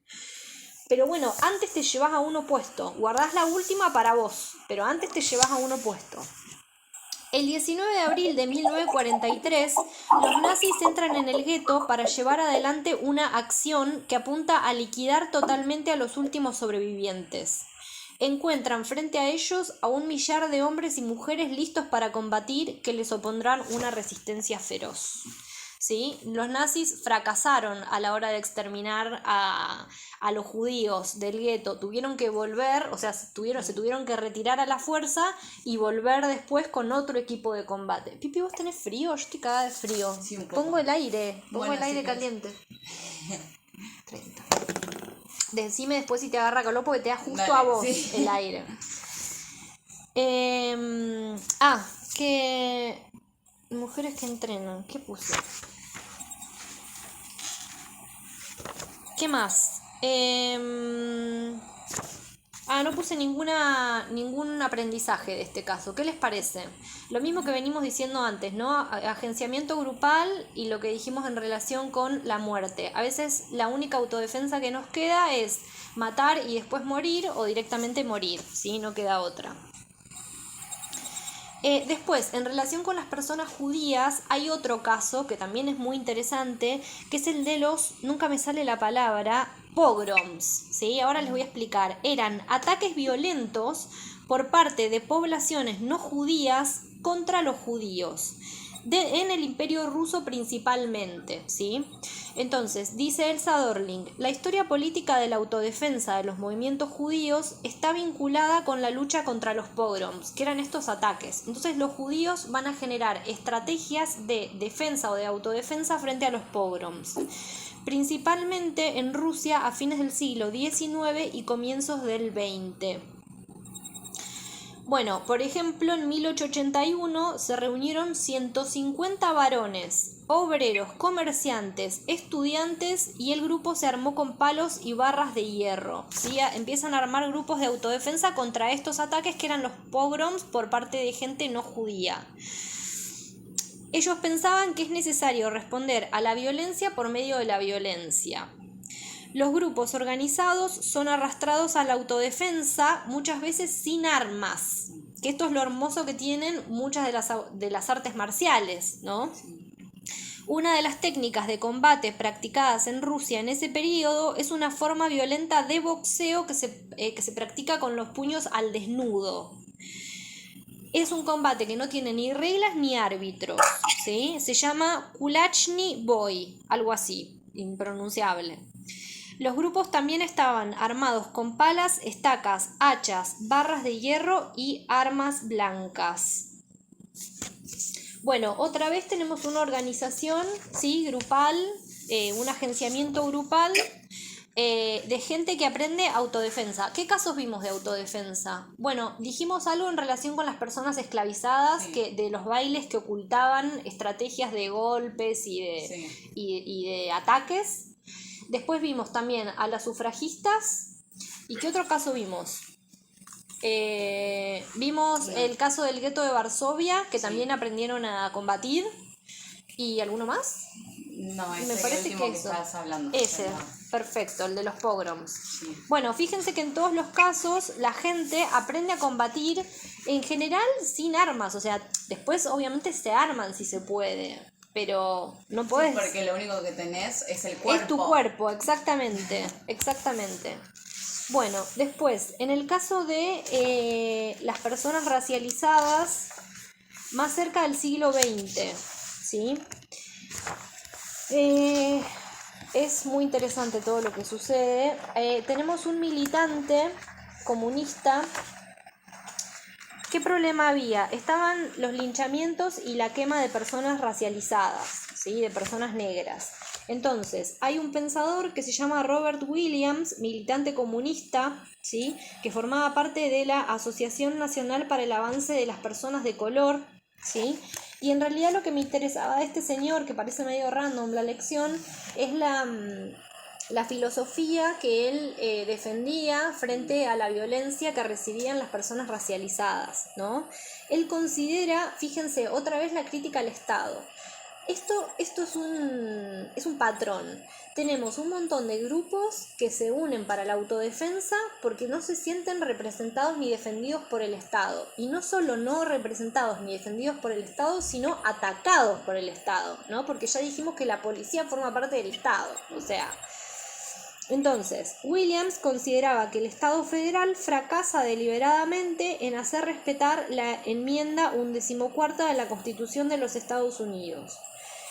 Además, los tribunales del Estado dejan impunes las exacciones de los militantes del Ku Klux Klan, ¿sí? Dicho de otra manera, la violencia ejercida por los blancos es legal pero ilegítima, mientras que las que ejercen los negros es ilegal pero legítima. Exactamente. Fíjense que esto es lo que habíamos dicho al principio, que hay grupos que tienen derecho a defenderse e incluso a atacar a otras poblaciones y a otros que no. Y habíamos relacionado la indefensión, ¿sí? El no derecho a defenderse, la ilegitimidad y la ilegalidad de la autodefensa como esclavitud, ¿no? Eso yo creo que es una idea que da para cortar tela, o sea, sí, mucha tela. Sí. La idea de persona esclavizada como aquella que no tiene derecho ni capacidad, podríamos agregar capacidad. Capacidad porque habla de impotencia. Exactamente. Williams preconiza recurrir a la autodefensa en la medida en que no haya justicia para las personas negras en América. Los crímenes de los negros son crímenes impunes. La justicia es cómplice, la policía es incapaz de proteger a la población negra. Peor aún, la entrega voluntariamente a los asesinos. Williams dice que no ataca por amor a la violencia, sino por amor a la justicia. Porque hay toda una discusión respecto de si hay que autodefenderse a través de la violencia o de la no violencia. Y lo que dice Williams es que no es que él, justamente, no es que él siente amor por la violencia, sino que lo que hace es utilizar la violencia cuando la no violencia no funciona, ¿no? Que no se va a entregar en bandeja frente a sus agresores y a sus opresores. Pero tampoco la idea es ir violentando a todo el mundo. ¿Por qué? Hay dos razones por las cuales en ese momento se justificaba la no violencia. Se defendía la no violencia y se cuestionaba la violencia, ¿no? ¿Por qué? Porque justamente algunos dicen que si vos ejercés violencia como forma de autodefensa, te volvés igual que tu agresor, en términos filosóficos, ¿no? Como que te volvés la misma mierda. Eso por un lado. Y en segundo lugar, lo que te puede pasar, que esto sí me parece que es más interesante, es que te vuelva más violencia. O sea, si vos ejercés violencia, autodefensa o agresión frente a un ataque que vos sufrís, exactamente. Entonces, bueno, ahí hay que pensar justamente la estrategia, ¿no? Hay que pensar en términos estratégicos. Bueno, en estos términos, en relación con todo esto que decía Williams, podemos pensar al Partido de las Panteras Negras, ¿sí? Que surge en noviembre de 1966. El Partido de las Panteras para la Autodefensa se llama, ¿sí? Luchaban contra la tradición segregacionista, o sea, esta idea de que las personas negras y las personas blancas tenían que vivir por separado, y bueno, ya sabemos, ¿no? Estados Unidos del Norte separado de Estados Unidos del Sur, y contra el imperialismo.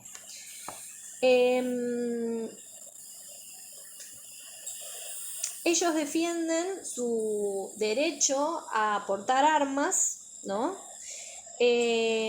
Salen provistos de, esto me causa gracia, de armas y de códigos jurídicos. O sea, es como si uno andara con el código penal abajo de la axila, ¿no? Abajo del sobaco. Es muy gracioso esto, me encanta. También seguían a las patrullas de la policía para intervenir ante la menor interpelación para hacer acto de presencia, dar testimonio de las irregularidades en los procedimientos y recordar a las personas controladas o detenidas sus derechos. Acá otra vez tenemos autodefensa, armas, la violencia como respuesta frente a la agresión. Hay una crítica que después y el asesoramiento entre ellos. Eso me encanta, ese es un gran punto, que esto surgió con lo que decía Yami respecto de, bueno, hasta dónde podés golpear, hasta dónde puedes sangrar, todas esas cosas las tenemos que saber, no puede ser que no las sepamos. ¿No hay una abogada por acá penalista? Necesitamos una abogada penalista. Yo creo que en el grupo nuestro tenemos. Sí, necesitamos info para saber médico, qué hacer. Necesitamos un médico y un abogado. El abogado lo más turbio posible. Sí, tal cual.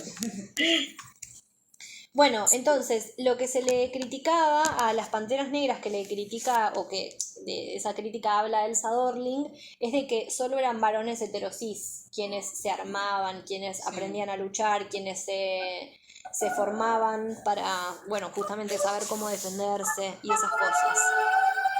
Bueno, siguiente caso. Pasamos personas blancas, ¿sí? Blanqueades, del movimiento LGBTQ. Este caso es medio polémico. Es polémico. Es bastante que me interesa. Me interesa este caso porque es muy polémico y da para debatir mucho. Dice: desde 1965 en San Francisco, los militantes LGBTQ organizan la resistencia contra las persecuciones policiales a las minorías sexuales. O sea, la policía, otra vez tenemos a la policía, fíjense, el Estado, siempre el Estado. O sea, en el caso de los tratantes de esclavos, bueno, obviamente el Estado en el caso de Estados Unidos del Sur estaba al lado de ellos. En el caso de los pogroms, bueno, el gobierno nazi, y sí, es el Estado, digamos. Como con las colonizaciones. Exactamente, ahí tenés exactamente. En el caso de las personas colonizadas, bueno, siempre es el Estado. En el caso de las Panteras Negras es la policía. En el caso de las sufragistas es el Estado que no les brinda el derecho al voto y les manda a la policía. Escuché un ruido raro, pero no sé. Puedo tocar cine. Sí. Bueno, entonces tenemos a estas personas del movimiento LGBTQ que quieren luchar contra la persecución policial. Bueno, Acá viene lo polémico. A veces te sale el tiro por la culata.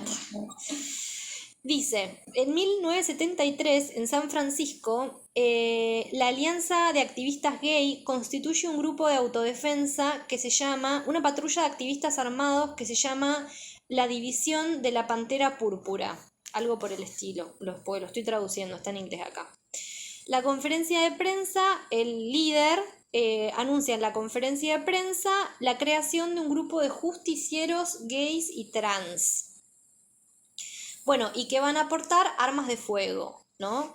Ya no se trata de luchar contra la brutalidad criminal de las fuerzas policiales, sino de intervenir rápidamente en el espacio público en caso de agresión a homosexuales por parte de minorías fuera de la norma.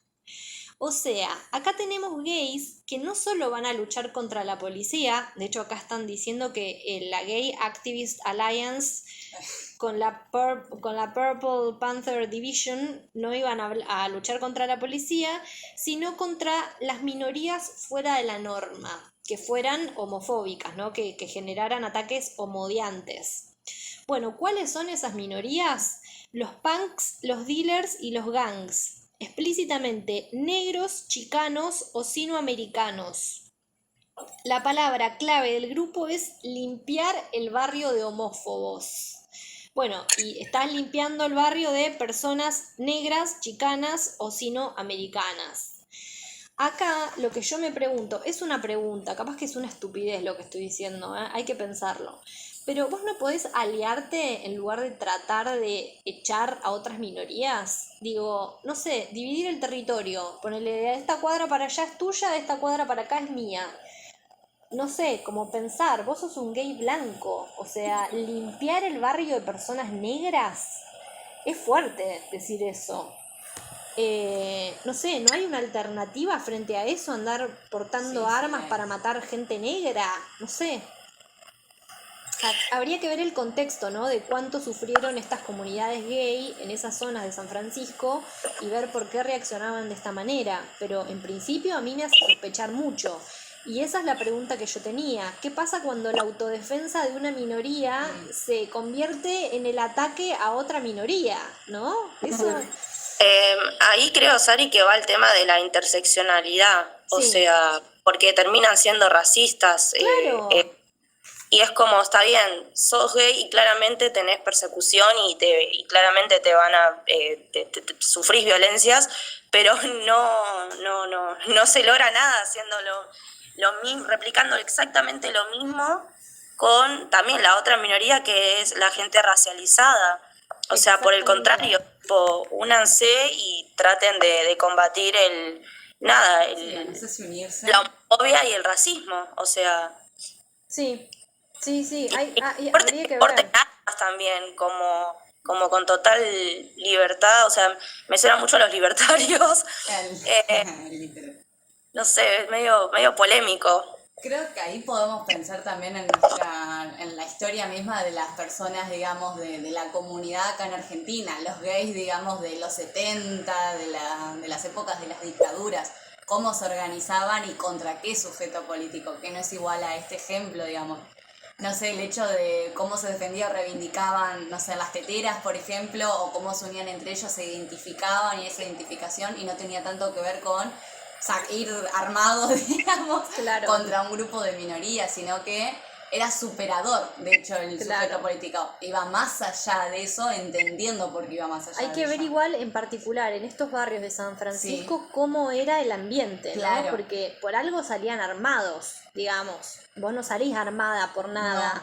Como algo tenía que pasar, digo, algún conflicto real tiene que haber habido. Pero bueno, hablar de limpiar Sí, la ya es calle muy- de chicanos y negros es Muy fascista. es muy fascista. No solo eso, sino que esta política de estos gays le sirvió a los negocios inmobiliarios para justamente como que se apropiaron de esta idea de limpiar las calles de estas personas. No me acordaba de esa parte. Bueno, sí, yo lo tengo acá, dice, la limpieza sirve directamente, esta noción de la limpieza sirve directamente, esta noción de la limpieza cuya punta de lanza son los Lavender Panthers, sirve directamente a los intereses de los promotores y barrenderos privados que sostienen una comunidad gay educada. Condición ideal para invertir y especular en los barrios históricos. Mucho mejor. O sea, todo mal Nada como- hicieron, todo mal. Esto me encanta porque es un caso de autodefensa que es una reverenda mierda, ¿no? Porque veníamos como idealizando todos estos grupos, qué valientes todos, ¿no? Bueno, acá tenemos un grupo de mierda. Bueno, estos grupos también había otro que se llama Butterfly Brigade, o sea, la brigada de la mariposa, que promovían la seguridad como criterio y marcador pertinente de calidad de vida. O sea, que hay ciertas vidas de homosexuales que son buenas y dignas de ser vividas, que son aquellas vidas seguras, ¿no? Esto se define a través de una regulación de la obscenidad, o sea que tiene que ver con quienes llevan una sexualidad unsafe, o sea insegura, quienes realizan prácticas de riesgo que designan en negativo los cuerpos dignos de ser defendidos y aquellos que son indignos de serlo, ¿no? Entonces, bueno, se les pasa el bondi. Entonces, esto conlleva la criminalización de otras formas de homosexualidad y de transidentidad que se juzgan generadoras de inseguridad moral, física, sexual, civil, social, sanitaria, molestias sonoras, insalubridad, prácticas sexuales llamadas de riesgo, prostitución, pornografía, droga, delincuencia y errancia. O sea, sacaban lo más interesante de todo que podía tener en ese momento San Francisco, lo sacaban. Bueno, o lo echaban o lo denegaban. Sí, aparte, o sea, lo loco de esto es cómo utilizaban las mismas herramientas de represión que tal vez los mismos conservadores Claro, exactamente. utilizaban o utilizan hasta el día de hoy. Ellos le hacían lo mismo a otras minorías o a las minorías de su propio grupo. Sí, la prohibición o esto como medidas represivas desde ese punto. Bueno, había otro grupo que se llamaba Smash, que desarrolla toda una semiología de la masculinidad gay potente, vengativa y en condiciones de defenderse, construida en referencia a una norma que repele la masculinidad racializada, juvenil, delincuente y homófoba. O sea, eran básicamente racistas armados, ¿no? Eso es interesante, que tengamos un caso de autodefensa de una, no sé si decir de autodefensa a una minoría frente a otra. Habría que ver en ese contexto si se hubiera podido llegar a otra solución, que otra estrategia que no fuera esa. No sé, de esta esquina para acá es mi lugar, desde aquella esquina para allá es el tuyo, no sé. O yo te doy esto, vos me das aquello, como ver cómo convivir, ¿no? Bueno, pasamos al siguiente. Yami, ¿vos querías decir algo o pasamos al siguiente caso? No, una cosa chiquitita. Me parece que es interesante algo de, no sé cómo explicarlo, pero como hay como una bajada de línea general del deber ser, que hace que, por más chiquito que sea el grupo, hay dinámicas que se van a repetir. O sea, yo, por ejemplo, no sé, por decirte algo, yo empecé a hacer impro en un espacio que es LGBT. Sí. Y tengo un compañero gay que me hace mansplaining. Claro. ¿Me entendés? O sea, hay cosas que van a pasar. Ayer mandó en ese mismo grupo una compañera que compartió el viaje en el grupo, ¿no? Del Uber. Sí. Y esta misma persona le pone, ay, qué paranoica. Y yo le puse, mirá, Seba, no es de paranoica, hay un femicidio cada 36 horas y hay que tomar conciencia de esta situación.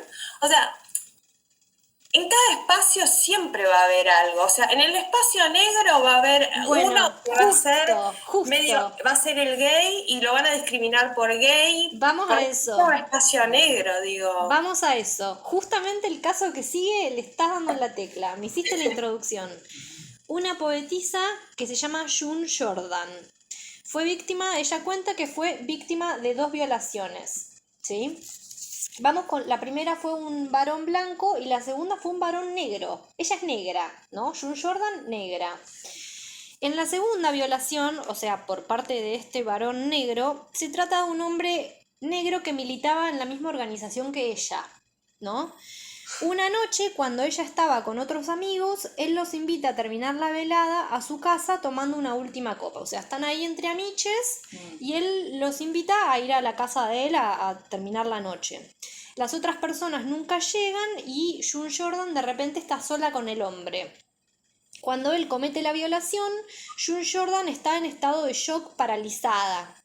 Pasaba algo impensable que bloqueó su potencia de actuar. Él era negro y ella también. No se había sentido amenazada. No hay lugares seguros. Es como lo que está diciendo Yami, ¿no? Yo por lo menos de este caso en particular saco esa conclusión. No sé qué piensan ustedes al respecto. Después, hay otro caso que yo lo considero como, es como una especie de venganza creativa o de venganza a través de la creación o de autodefensa, post-autodefensa, no sé cómo decirle, que es de una mujer que, cansada de los piropos, ¿sí? Me gusta ya como arranca, cansada de los... Sujin Louis o algo así, cansada de los piropos, inventa un videojuego, donde vos tenés la opción de, viene un acosador y vos tenés la opción de o seguir de largo, tipo, y hacerte la boluda, como que no pasó nada, o de agarrar una ametralladora y matarlo. Ese es el juego. Dice, una mañana de invierno de 2008 en Estados Unidos, Sujin Louis fue interpelada verbalmente en la calle cuando caminaba hacia el trabajo. O sea, lo que nos pasa a todos, ¿no? Exasperada y sublevada, decide crear entonces un videojuego que se llama Hey Baby, en el cual las heroínas son mujeres. Cuando el juego comienza, usted se encuentra en las calles de una ciudad que se parece a Nueva York o a Montreal, armada con un fusil. Entonces vienen a acosarla a unos desconocidos. Hey baby, bueno, como hey, qué lindas piernas que tenés, todas esas cosas que te dicen, ¿no? Oh, sos tan hermosa, cómo caminas, bla, bla. En este punto del juego se puede elegir. O bien se responde algo inquieta y molesta, gracias, tipo, qué lindas piernas que tenés. Bueno, gracias por el piropo, vieron que hay personas a las que les gusta que le digan piropos, y se sigue de largo. O bien usted desenfunda el fusil y dispara hasta matarlo. Usted no gana nada, nunca, en ninguno de los casos gana nada, porque el número de los acosadores es infinito. Solo la posibilidad de circular por la calle y seguir siendo abordada. Esto da al juego una dimensión kafkiana. Sí. ¿No? Bueno, este es el caso en el que ante un ataque constante vos decidís crear algo, ¿no? Fíjense, Virginie Despentes, la violan salvajemente y escribe Teoría King Kong y es uno de los libros más famosos dentro del feminismo, ¿no? Como bueno, te atacan, sufrís un ataque y decidís, bueno, no, si te defendés o no te defendés, no importa en el momento. Después realizás una creación que puede ser artística, tecnológica o utilizar esa violencia como una forma de inspiración, ¿no? Y jugarlo también es interesante, meterte en ese juego a jugarlo, no Y sé, sí, que una vez, capaz catártico. si sos de estas personas que dicen gracias, Sí. que lo hagas y luego en el juego tenés la posibilidad de hacer eso que en la calle no. Claro, de conectar con el odio, Claro. de conectar con el odio, Sí, tal cual. con el odio y con la venganza.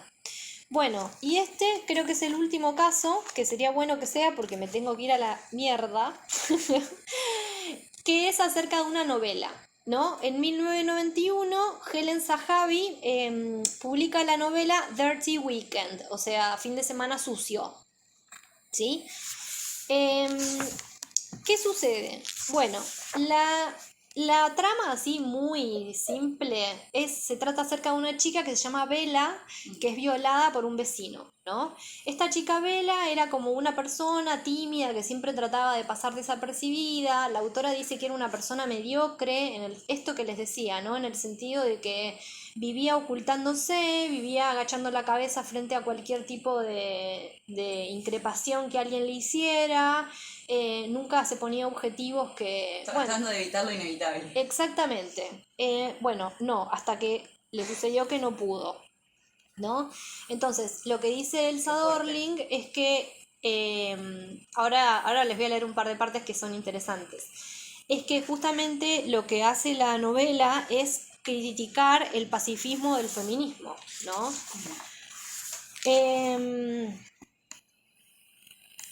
Acá está esta parte que yo les decía. Bella se ha defendido de la violencia ejerciendo violencia sobre ella misma, ¿sí?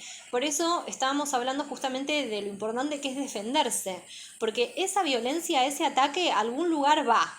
O sea, o lo anulás, o lo repelés, o te vuelve hacia vos, o sea, te entra, digamos. Es como en boxeo, ¿no? En boxeo. O vos repelés el golpe, o te entra. No hay muchas más opciones. Y eso es lo que pasa con las relaciones de poder. Tenés que retroceder golpeando. Y sí, o pegás. Sigue. Pero ahí estás retrocediendo. O sea, digamos, o anulás el golpe de la forma que sea, tipo lo esquivás, caminás para atrás, lo que sea, o pegás, ¿sí? O te entra, digamos, no hay muchas más opciones. Fíjense, pensemos en la cantidad de veces que nos hemos defendido justamente no defendiéndonos, sino agachando la cabeza o ¿sí? Sin responder al ataque. Bueno, un día se vuelve loca o entra en razón, mejor dicho, no es que se vuelve loca, sino que entra en razón y va a matar a su violador con un martillo y le rompe la cabeza con un martillo, ¿no? Dice, fíjense qué interesante esto, fíjense si no las representa, a mí me representa. Bella no quería imponerse, no quería molestar a nadie, pero a lo largo de toda su vida resulta que ha sido educada para matar a los varones. O sea, fue educada para matar a los varones, porque de hecho esos varones hicieron mucho para que Bella llegara hasta ese punto. O sea, literalmente la enloquecieron. Entonces, bueno, después salían a matar. La educaron muy bien en la violencia y no hace falta demasiada voluntad o fuerza para pasar a la violencia. En el transcurso del fin de semana posterior, aquellos con quienes se encuentre al paso van a pasar por lo mismo, o sea, mata a todos, los mata a todos al fin de semana siguiente. Y después no sé qué pasa porque no dice el Sadorling qué pasa al final de la novela, hay que leerla, ¿no? Bueno, eso en relación con el libro, a mí lo que me gusta y que me interesa un montón es el concepto de venganza, que es algo que no logro desentrañar, ¿no? Yo les pregunté al principio por la venganza, o sea, si vos no te podés defender en el momento, bueno, ¿qué haces después? ¿Te quedás con el odio? ¿Lo volvés una creación? ¿Te vengás? O sea, ¿realizás un ataque posterior? ¿Y qué implica en términos filosóficos el valor de la venganza, ¿no? Bueno, en fin, ese es el caso con el que cierra Elsa Dorling, que a mí me encanta, me parece que, no sé, me parece que es muy interesante y que deja preguntas abiertas, porque justamente la venganza es lo contrario de la defensa, ¿no? En general, si vos te defendés, después no vas a vengarte. En general te vengás cuando no pudiste defenderte, ¿no? Sí, yo soy una persona que reivindica especialmente la venganza. Sí. Tipo, en el sentido, yo cuando era muy chico, de los 9 a los 10 años, estuve en un burdel sin yo quererlo, sino que me llevaron a un burdel y estuve ahí hasta que me sacaron. Y después de eso, ahí vi cómo mataban a 2 personas que yo les agarré mucho cariño y éramos todos chicos, 9, 10 años, la persona más grande de 16 años. Yo después de esa experiencia en mi vida, tipo...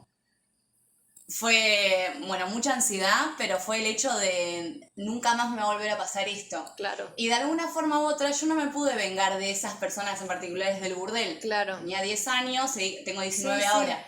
Pero la forma en que, si se quiere, fue mi venganza fue hacia todas esas personas que yo sabía que se merecían eso. Claro. Ante cualquier situación yo no lo iba a dejar pasar. Y si algo me inhibía, si algo me inhibía realmente... yo después iba a volver sobre ello. Claro. Pero nunca quedármelo yo. Es como la respiración cuando vas sobre un golpe. Vos respirás y no te lo guardás. Lo sacás con un... o lo gritás o como sea, pero nada te queda. Claro. Para mí eso, en ese caso, es como que yo digo el reivindicar como un poco la venganza. Capaz no hacia la situación en concreto. Me pasa esto distinto de pensarlo vos que capaz... tal persona, no pudiste en ese momento, volvés sobre esa persona. Para mí no necesariamente se vuelve sobre esa persona. Puede estar muerta la persona. Claro, o podés no la mataste o vos. no saber quién es. Capaz te viola un desconocido. Exactamente. Entonces ahí la venganza, si se quiere, va dirigida hacia otra persona que es exactamente igual que esa que vos sabés. Claro, que hace lo mismo. Y para mí eso es completamente legítimo, para mí es válido, o sea, y también creo que, como digo, uno no sabe de lo que es capaz hasta que tiene que, Claro, hasta que algo en la situación te cambia, digamos. claro. La idea es tener para mí siempre importante el valor que le damos a la muerte y qué tipo de muerte nos merecemos y qué tipo de muerte se merece la otra persona. Yo al menos soy una persona que eso, no solamente entreno, sino que el entrenar para mí es espiritual. Sí. Y darle valor a la muerte en un mundo donde no se da valores a la muerte, donde No. ni se pueden llorar ciertas muertes, Sí. para mí es re importante eso. Y ahí está el punto de la venganza, porque hay que tener cuidado también de no sacrificar lo que uno más tiene, quizás el cariño, el corazón mismo, es decir, o la compasión.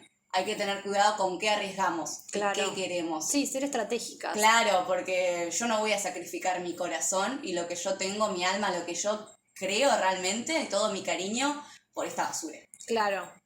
Vos decís, hay que como evaluar a qué riesgo te expones en ese sentido. Sí, para mí sí, y eso, y si... No sé si el hecho de que se lo merezca o no, yo utilizo esa palabra, pero hay que tener cuidado con qué valores le damos al merecer y no Claro. merecer, y quién merece y quién no. Pero, no sé, en los casos de una violación, por ejemplo, vos dijiste algo muy explícito, el robo. Sí, Ven a robar, capaz yo no me voy a gastar como, bueno, viniste a robar por un celular. claro. Chau. Claro, a mí no me pasa merece, lo mismo. no Yo merece, digo, claro. capaz, o sea, ahora, si vos me sacaste una faca, ¿me entendés? De repente. Claro. Y bueno, pará un poco, o sea, No, acá ahí, esto claro. es otra cosa. No, claro. Ahora, si es un tipo que se te vino encima y quiere violarte, o está resacado, lo que sea, o bueno, me agarran en la calle por la forma que tengo de vestirme más y me pegan por puto, Sí, y ahí la cosa cambia, y vos evaluás que, ¿y esta mísera persona puede seguir viviendo? claro. Para que o sea, no me voy a poner ni en pedo en el hecho de limpiar o barrer o esas cosas Claro. tan libertarias. Pero además que no es porque sean personas negras o blancas o racializadas, es Tipos porque te está blancos, atacando. sí, también. Claro. Y además la mayoría son blancos heterosis. O sea, Pero el hecho, cuando digo también lo de sacrificar, es esto, bueno, ¿qué muerte le vas a dar a esa persona si es que o qué daño le vas a producir? Ser consciente de qué daño quiero yo. Claro, Porque tampoco es que depende, hay distintas venganzas. claro. Depende cómo yo me vengo, te hago sufrir hasta el final y que tu muerte sea puro sufrimiento, ¿eso qué dice de mí también? Claro. ¿Cómo me siento yo con eso? O es una muerte así, o es un golpe así. Para mí tiene que ver mucho con eso, con eso. ¿Qué nos pasa? Cuando entrenamos nos damos cuenta de eso de repente. Cómo liberamos esa bronca también que tenemos. Claro. Pero bueno, yo siempre ante todo, defenderse. Ninguna situación se deja pasar. Ninguna situación No, se deja ni pasar. psicológica ni física. Totalmente. Ninguna. Y a veces, bueno, en el caso no me acuerdo quién hablaba, pero de este tipo que le acosó y eso, que estaba tomando sol y que de repente le estaba Sí, mirando así. Yami. Yo a veces digo, bueno, capaz no te atreviste a hacer una llave, pero el hecho de que vos tengas actitud, Claro. el hecho de que vos capaz digas, o sea, capaz no sabés hacer, no tenés noción de nada, pero vos te das cuenta como que de que sí. Claro. Y capaz lo más valioso y lo que más te puede salvar la vida es hacer que sí. Claro. Es hacerte como que lo sabés. Y eso capaz puede ser lo más clave que tengas para dar. Y Sí. lo que tenga más coraje. Listo, Sí. hiciste eso. Y ya con eso ya estás. Y al menos fue un entrenamiento también que te quedó para la próxima vez. Sabés cómo te Sabés que sentiste te con tenés que eso que hacer lo hiciste. mismo, claro. Y nada, eso. Mi humilde aporte, bueno. Me encanta, me encanta. Bueno, ¿alguna más tiene algo para decir acerca de la venganza o de algo de lo que... La re tranqui el venganza. taller, re tranqui el A ver, taller. la venganza. Me gusta. Ah, después de esto va a YouTube, boludo. Es como las dementes hablando de estas cosas. Ay, esta feminazi. Estas se me- feminazis están todas Y locas. fingir demencia, ¿eh? Claro, No, es lo clave. que me gustaría aportar también es esto de que trajiste, Sari, de la violencia psicológica o también que me parece importante que podamos entender que frente a ciertas situaciones también defenderse tenga que ver con poner un límite. O sea, Sí. me parece que lo que quiso hacer el tipo este del cuarto, y creo que de alguna manera mi vecino que me está acosando, lo que yo sentí fue como que el tipo estaba todo el tiempo jugando con el borde, Sí, ¿entendés? el gato y al el ratón. borde. Sí. Puedo hacer esto y lo hago, ¿me entendés? La primera situación que yo registro más puntualmente fue un momento en el que yo vi, para subir al ascensor hay un pasillo y hay 2 ascensores y el tipo se me queda parado mirándome mientras yo esperaba el ascensor. Supuse, le di la chance de que el tipo estaba esperando para subir conmigo. Sí. Cuando yo digo, bueno, a ver qué onda, le digo, ¿subís? Y el tipo se sonríe, medio como, no sé, rarísimo, ¿entendés? Como, nada, está bien, quédate tranquila, ¿viste? Medio en plan, no sé, langa. Y no subió, esto fue antes de lo de la plaza. Sí. Y esta cosa de, ¿me puedo quedar mirándote? Porque además en el fondo se podía ir a subir a otro ascensor, ¿me explico? Sí. O sea, el tipo se quedó mirándome como yo esperaba el coso a menos de 1 metro de distancia. Y yo creo que el tipo es un cagón. O sea, pero juega con el límite. Sí, es que sí, hacen eso los De puedo psicópatas. mirarte y se me da la regalada gana de mirarte Sí. y lo voy a hacer y te voy a incomodar y voy a ocupar este espacio. Y pero ¿sabes por qué lo hacen? Porque no nos tienen miedo. Hacen esas Bueno, cosas porque no nos tienen miedo. Si nos tuvieran miedo, como nosotras les tenemos a ellos, ¿sabes cómo se cagarían hasta las patas? Nos tienen que tener miedo. Esa es la cuestión. bueno, por eso Incomodar igual digo es otra que estrategia interesante. registrar esas cosas también me parece importante, porque frente a estas, ¿qué pasa? ¿Qué nos dice el Estado? ¿Qué nos dice la policía? ¿Qué nos dice la sociedad? Que hasta que no nos metieron una mano en el orto, o no nos dijeron que nos van a violar, o no nos violaron y mataron, ni siquiera vale, ¿entendés? Porque, ay, ¿qué te hizo? ¿El tipo te miró un poquito? Bueno, es que exactamente, ya sabes, o sea, es Límite, como decíamos antes, no hay que límite. pedirle peras al olmo, chiques, o sea, basta, no hay que pedirle peras al olmo, ya sabemos, o sea, una tiene que agruparse y autogestionarse, o sea, la autogestión es clave,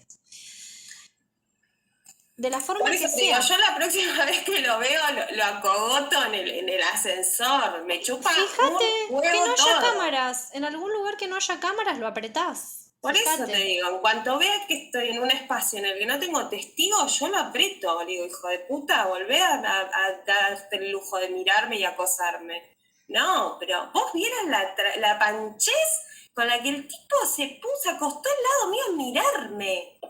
¿Cómo tomaba sol en malla?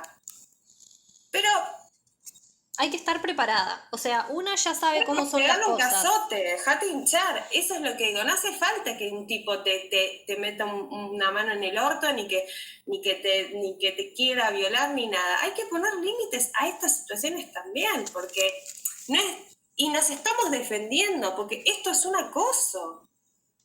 Es acoso. O sea, una Nos tiene que enseñan entender. no, ay no, viste, juegan con el límite. Ay, ¿qué te hice? Te estaba mirando, ¿ya no se puede mirar? No, no se puede mirar, porque no soy un objeto, soy una persona. Bueno, una tiene que entender que esto va a pasar y hay que estar preparada. Esa es la conclusión a la que yo llego. Hay que adelantarse. O sea, ya sabemos, yo tengo 33 años de mierda. O sea, de todo, de toda esta mierda. Entonces, bueno, ya sabemos cómo es. O sea, ¿qué vamos a hacer con esto? ¿Vamos a ir a mujeres que no fueron tapa a llorar? Lo voy a decir. ¿Vamos a ir a mujeres que no fueron tapa a llorar o vamos a hacer algo efectivo? Pregunto. Bueno, ahora sí, me voy a la mierda, chicas, pues me tengo que ir a cenar. Pero bueno, espero que les haya servido para pensarse, ¿sí? Y para pensar. Bueno, gracias Sari por el No, taller de y gracias nada. a todas, todes que participaron. Muy lindo todos los aportes. Bueno, nos vemos. Chau, chiques. Chao, gracias. Chao, hasta pronto. Chao. Gracias por la clase. No, gracias a vos por venir, Julie.